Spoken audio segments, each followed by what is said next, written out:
नमस्कार प्रिय विद्यार्थियों, स्वागत है आपका वीकेएस फिजिक्स एकेडमी में।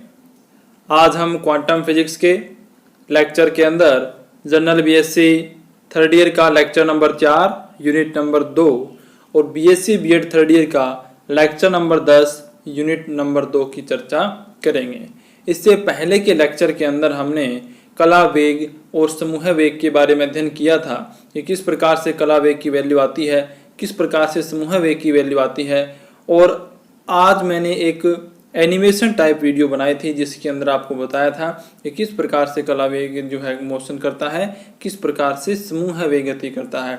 और उसके अंदर हमने ये भी देखा कि कला वेग है वो समूह वेग से ज़्यादा भी हो सकता है, कम भी हो सकता है और किसी कंडीशन में बराबर भी हो सकता है। तो आज हम ये जानेंगे कि समूह वेग है वो कण के वेग के बराबर किस प्रकार से होगा, यानी vg बराबर v। यहाँ पर v जो है वो कला वेग नहीं है, ये कण का वेग है यहाँ पर। यानी हमें ये प्रूफ करना है कि समूह वेग कण के वेग के बराबर होता है।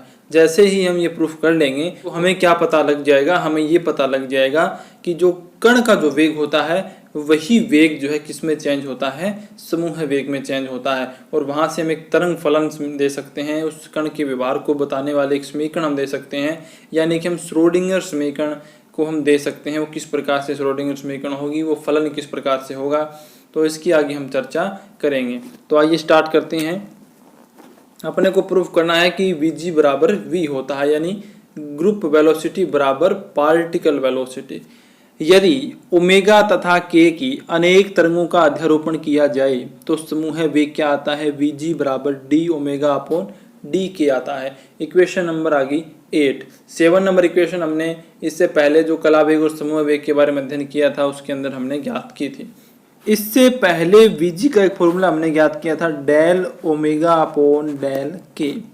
ये फॉर्मूला तो तब आया था जब हमने सिर्फ 2 ही तरंगों को लिया था और उनका अध्यारोपण करवाया था। यहाँ पर अब जब अनेक तरंगों का अध्यारोपण करवाते हैं तो vg की वैल्यू है वो d ओमेगा अपॉन डी के पदों में आती है। सामान्यतः vg vp से कम अधिक प्राप्त हो सकता है, यानी ग्रुप वेलोसिटी जो है वो कला वेग से ज़्यादा या कम प्राप्त हो सकती है। लेकिन एक विशेष अवस्था में जब सभी तरंगदैर्घ्यों की घटक तरंगों की कला वेग एक समान हो, यानी जो भी घटक तरंगें होती हैं, इस प्रकार से आपने देखा डायग्राम आपने देखा, इस प्रकार से जो घटक तरंगें होती हैं उनका सभी का कला वेग अगर एक बराबर होता है, जैसा कि लाइट के अंदर होता है, जैसे निर्वात में प्रकाश तरंगें, तो सिर्फ उसी कंडीशन में vg जो है वो vp के बराबर आता है, यानी समूह वेग है वो कला वेग के बराबर आता है। और लास्ट पीछे वाले वीडियो के अंदर एनिमेशन के द्वारा मैंने आपको बताया था कि कब कला वेग समूह वेग के बराबर होता है। इसलिए m नोट स्थिर द्रव्यमान और v वेग से गतिशील कण के सहचारी द्रव्य तरंगों के लिए जो रिलेशन हम पहले भी पढ़ के आए हैं, लैम्डा बराबर h upon p, de Broglie wavelength का फॉर्मूला है। p बराबर mv संवेग यहाँ पर रखा गया, तो लैम्डा बराबर क्या हो जाएगा, h अपॉन mv हो जाता है। संचरण नियतांक k बराबर क्या होता है, 2 पाई अपॉन लैम्डा होता है।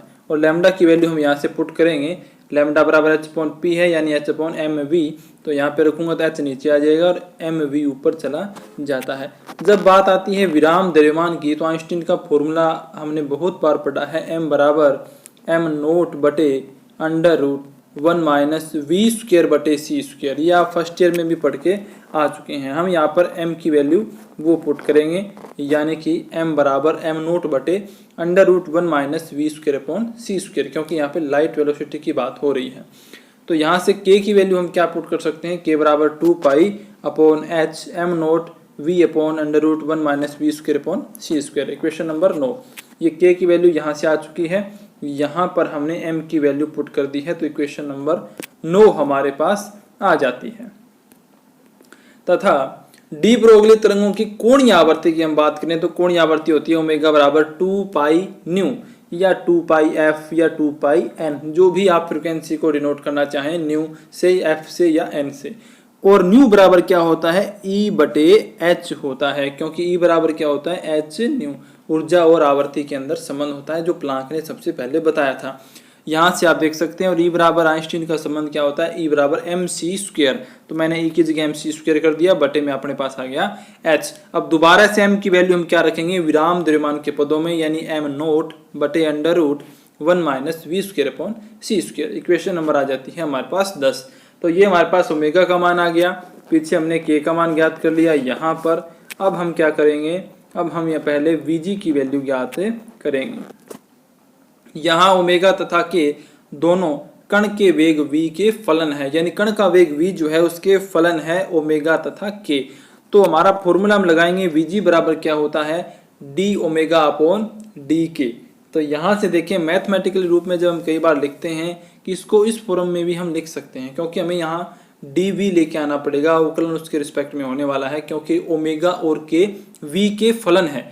तो हम इसको इस प्रकार से लिख सकते हैं d omega upon dv dot dv upon dk, इस प्रकार से हम इसको लिख सकते हैं। और जब अनुपात में लिखूंगा तो इस प्रकार से मैं समीकरण 11 के रूप में इसको लिख सकता हूं। अब हम क्या करेंगे, d ओमेगा अपॉन dv की वैल्यू ज्ञात करेंगे और dk अपॉन dv की वैल्यू ज्ञात करेंगे। ये वैल्यू कहाँ से आएगी, जब मैं v के रिस्पेक्ट में इसका अवकलन करूंगा तो d ओमेगा अपॉन dv की वैल्यू प्राप्त होगी, और जब मैं v के रिस्पेक्ट में इसका अवकलन करूंगा तो dk अपॉन dv की वैल्यू हमारे पास प्राप्त हो जाती है। यानी समीकरण 9 और 10 का हम क्या करेंगे, अवकलन करेंगे। तो dk अपॉन dv की वैल्यू क्या आएगी, अवकलन कर लीजिएगा, बिल्कुल ही नॉर्मल है, 2 pi m naught upon h under root 1 minus V square upon C square था, यानी घात 1/2 थी, तो वहाँ से इसका अवकलन हो जाएगा और यहाँ पावर लग जाएगी 3/2। इसी प्रकार से d ओमेगा अपॉन dv का जब आप अवकलन करेंगे तो आपके पास रिजल्ट आएगा 2 pi m naught v upon h 1 minus V square upon C square की घात 3/2। ये दोनों वैल्यू अपने को कहाँ पुट करनी है, दोनों वैल्यू अपने को समीकरण नंबर 11 में यहाँ पर पुट करनी है, तो हमें Vg की वैल्यू प्राप्त होगी। जैसे ही आप समीकरण 11 में वैल्यू पुट करेंगे तो सिर्फ आपके पास बचेगा v, पार्टिकल वेलोसिटी कण का वेग v बचेगा, जो किसके बराबर आएगा, Vg के बराबर आता है। तो इस प्रकार से समीकरण 12 से आप ये सिद्ध कर पाएंगे कि ग्रुप वेलोसिटी कण के वेग के बराबर होती है, यानी तरंग पैकेट का जो समूह है वेग होता है वो किसके बराबर आता है, कण के वेग के बराबर आता है। इसका अर्थ ये हुआ कि जो आपका समूह है उसके अंदर टोटल जो समूह का वेग है किसी वेव पैकेट के अंदर, वो सारा समूह वेग कण के वेग के बराबर होता है। यानी जो घटक तरंगे हैं उनके वेग का कण के वेग के साथ कोई संबंध नहीं होगा। यहाँ पर समूह वेग बराबर होगा कण के वेग के, यानी टोटल पैकेट का जो वेग है वही कण वेग के बराबर होता है। यानी कण का वेग जब चेंज होगा तो समूह वेग के अंदर चेंज होगा।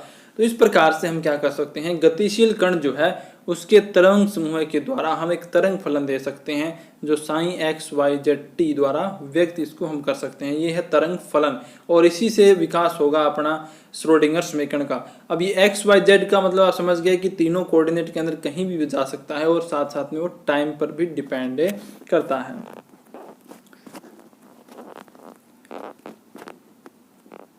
तो अब जो साइन हम देने वाले हैं कि वो फलन है वो किस प्रकार का होना चाहिए, कैसी कंडीशन उसके लिए अप्लाई होनी चाहिए। नंबर 1, इसका परिमाण, जो तरंग फलन है उसका परिमाण या आयाम वहां अधिक हो जहां कण के होने की संभावना अधिक हो, यानी जहां पर कण के पाए जाने की संभावना ज़्यादा है वहां पर साइन का मान अधिक होना चाहिए, और उसके तुलना में अन्य क्षेत्र में क्या हो, न्यूनतम हो। नंबर 2, तरंग फलन स्वयं के साथ व्यतिकरण प्रभाव उत्पन्न कर सके ताकि विवर्तन प्रयोग के परिणामों की व्याख्या हो सके। यानी जो तरंग फलन हम देने वाले हैं वो स्वयं के साथ व्यतिकरण प्रभाव उत्पन्न करने वाला होना चाहिए, क्योंकि यहाँ पर जो तरंग फलन हम जिसके लिए देंगे उसका वेग यानी समूह वेग भी वही है और कण का वेग भी वही है, यानी दोनों चीज एक ही है। वो अलग अलग कंडीशन में अलग अलग तरीके से व्यवहार करता है। तो हमारे पास व्यतिकरण में क्या होता है कि जब 2 या 2 से अधिक तरंगें अध्यारोपित होती हैं तो किन्हीं बिंदुओं पर प्रकाश की तीव्रता अधिकतम और किन्हीं बिंदुओं पर न्यूनतम प्राप्त होती है, और इस प्रकार से हमें संपोषी और विनाशी घटना प्राप्त होती है। लेकिन यहाँ पर जब बात हम तरंग फलन की कर रहे हैं तो तरंग फलन में विवर्तन प्रयोग के परिणामों की व्याख्या करने के लिए हमें क्या जरूरी है कि वो तरंग फलन है वो तरंगों का गुण रखना चाहिए। क्यों? क्योंकि विवर्तन है वो एक तरंगों का गुण है, न कि क्वांटा का जो गुण है उसके अंदर हमने प्रयोग किए थे, कॉम्पटन प्रभाव है, प्रकाश विद्युत प्रभाव है आदि। तो इस प्रकार से ये कंडीशन में फॉलो होनी चाहिए। तरंग फलन एक कण के व्यवहार को वर्णित करे, न कि उनके सांख्यिकी वितरण को। यानी तरंग फलन ऐसा होना चाहिए कि जिस पार्टिकल की हम चर्चा कर रहे हैं उसका तरंग फलन हम दे रहे हैं उसके व्यवहार को वो बताए, न कि उनकी संख्या को, यानी उनका सांख्यिकीय वितरण किस प्रकार से है, वो कितनी संख्या में वहाँ पर विद्यमान है, इनका हमें कोई लेना देना नहीं है। हमें उस पार्टिकल के बारे में ये पता होना चाहिए कि उसका व्यवहार कैसा है, वो किस प्रकार से वर्क वहाँ पे कर रहा है। तो ये हमारे पास साइन की कंडीशन होनी चाहिए। अब यहाँ पर हमारे पास एक न्यूमेरिकल हम देख लेते हैं, काफ़ी इंपॉर्टेंट है, कंपटीशन में आता भी है। सागर की तरंगों की कोणीय आवर्ती ओमेगा और तरंग संख्या के एक दूसरे से ओमेगा बराबर √g के द्वारा संबंधित हैं। जहाँ g गुरुत्वीय त्वरण है तो इन तरंगों के कलाव समूह वेगों की गणना आपको करनी है। तो यहाँ से अपने को ओमेगा की वैल्यू दे रखी है √g के। हमें पहले vg की वैल्यू ज्ञात करनी है d ओमेगा अपॉन डी के, यानी ये जो वैल्यू है इसका हम k के रिस्पेक्ट में क्या करेंगे, अवकलन करेंगे। तो vg बराबर क्या आएगा, √g के d अपॉन डी के। यहाँ से √g तो रहेगा कांस्टेंट और k का यहाँ से अवकलन हो जाएगा, यानी k की 1/2 का। तो हमारे पास वैल्यू आ जाएगी ये वैल्यू जो हम यहाँ पे वापस पुट करेंगे तो 1/2 और √g अपॉन k। फिर मैं क्या करूँगा, √k से ऊपर नीचे मल्टीप्लाई कर दूंगा, तो यहाँ तो कहा तो हो जाएगी 1 और ये √g के वापस से अंदर बन जाएगा वर्गमूल में, और इसकी वैल्यू क्या रखेंगे, ओमेगा। तो यहाँ से vg की वैल्यू क्या आ जाएगी, 1/2 ओमेगा अपॉन k। और ओमेगा अपॉन k किसकी वैल्यू होती है, vp की वैल्यू होती है। तो यानी vg बराबर आएगा 1/2 vp। तो यहाँ से रिजल्ट अपने पास ये आता है कि ग्रुप वेलोसिटी यहाँ पर कलावे के आधे के बराबर है। तो मिलते हैं नेक्स्ट वीडियो में, तब तक के लिए वीडियो को लाइक करें, कमेंट करें, ज़्यादा से ज़्यादा विद्यार्थियों तक शेयर करें। धन्यवाद।